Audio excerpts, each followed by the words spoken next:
ఇది రాగి hi friends, రాగి దోశలోకి రెడ్ చట్నీ బాగుంటుంది. ఎండుమిర్చి, ఆనియన్స్, సాల్ట్ ఈ 3 వేసుకొని గ్రైండ్ చేసుకొని పోపు వేసుకోవాలి. గ్రైండ్ అయిన తర్వాత ఇలా అవుతుంది ఫ్రెండ్స్. గ్రైండ్ అయ్యాక ఇలా థిక్నెస్గా ఇంత కన్సిస్టెన్సీగా తీసుకోవాలి. తర్వాత ఇలా పోపు వేసుకొని ఆవాలు, జీలకర్ర, కరివేపాకు బాగా వేగిన తర్వాత లైట్గా పచ్చి వాసన రాకుండా ఇలా వేసేసుకొని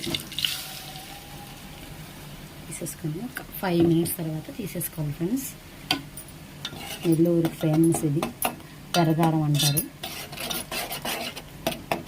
టిఫిన్స్లోకి, దోశలోకి చాలా బాగుంటుంది friends. Please subscribe my channel.